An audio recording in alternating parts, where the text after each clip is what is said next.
चढ़ गया। हे मेरे मन, तू यहोवा को धन्य कह। हे मेरे परमेश्वर यहोवा, तू अत्यंत महान है। तू वैभव और ऐश्वर्य का वस्त्र पहने हुए है, जो उजियाले को चादर की नाई उड़े रहता है और आकाश को तंबू के समान ताने रहता है, जो अपनी अटारियों की कड़ियां जल में धरता है और मेघों को अपना रथ बनाता है और पवन के पंखों पर चलता है, जो पवनों को अपने दूत और धधकती आग को अपने टहलुए बनाता है। तूने पृथ्वी को उसकी नींव पर स्थिर किया है, ताकि वह कभी न डगमगाए। तूने उसको गहरे सागर से ढांप दिया है, जैसे वस्त्र से जल पहाड़ों के ऊपर ठहर गया। तेरी घुड़की से वह भाग गया, तेरे गरजने का शब्द सुनते ही वह उतावली करके बह गया। वह पहाड़ों पर चढ़ गया और तराइयों के मार्ग से उस स्थान में उतर गया जिसे तूने उसके लिए तैयार किया था। तूने एक सिवाना ठहराया जिसको वह नहीं लंघ सकता है और न फिरकर स्थल को ढांप सकता है। तू नालों में सोतों को बहाता है, वे पहाड़ों के बीच से बहते हैं। उनसे मैदान के सब जीव जंतु जल पीते हैं, जंगली गदहे भी अपनी प्यास बुझा लेते हैं। उनके पास आकाश के पक्षी बसेरा करते और डालियों के बीच में से बोलते हैं। तू अपनी अटारियों में से पहाड़ों को सींचता है, तेरे कामों के फल से पृथ्वी तृप्त रहती है। तू पशुओं के लिए घास और मनुष्यों के काम के लिए अन्न आदि उपजाता है, और इस रीति भूमि से वह भोजन वस्तुएं उत्पन्न करता है।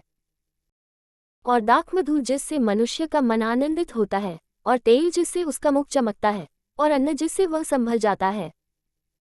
यहोवा के वृक्ष तृप्त रहते हैं, अर्थात लबानोन के देवदार जो उसी के लगाए हुए हैं। उनमें चिड़ियां अपने घोंसले बनाती हैं, लगलग का बसेरा सनोवर के वृक्षों में होता है।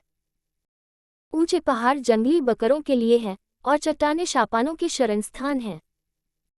उसने नियत समयों के लिए चंद्रमा को बनाया है, सूर्य अपने अस्त होने का समय जानता है।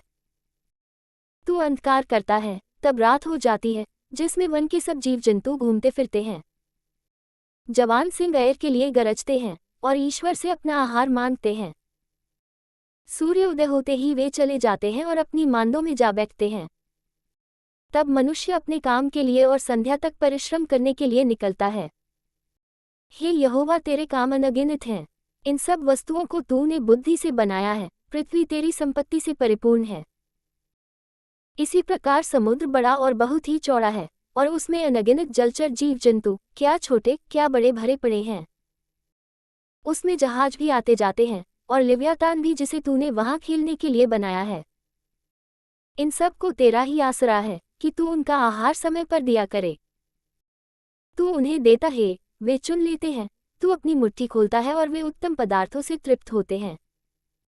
तू मुख फेर लेता है और वे घबरा जाते हैं। तू उनकी सांस ले लेता है और उनके प्राण छूट जाते हैं और मिट्टी में फिर मिल जाते हैं। फिर तू अपनी ओर से सांस भेजता है और वे सिरजे जाते हैं, और तू धरती को नया कर देता है। यहोवा की महिमा सदाकाल बनी रहे। यहोवा अपने कामों से आनंदित होवे। उसकी दृष्टि ही से पृथ्वी कांप उठती है, और उसके छूते ही पहाड़ों से धुआं निकलता है। मैं जीवन भर यहोवा का गीत गाता रहूंगा, जब तक मैं बना रहूंगा तब तक अपने परमेश्वर का भजन गाता रहूंगा। मेरा ध्यान करना उसको प्रिय लगे, क्योंकि मैं तो यहोवा के कारण आनंदित रहूंगा। पापी लोग पृथ्वी पर से मिट जाएं, और दुष्ट लोग आगे को न रहें। हे मेरे मन, यहोवा को धन्य कह, याह की स्तुति करो। यहोवा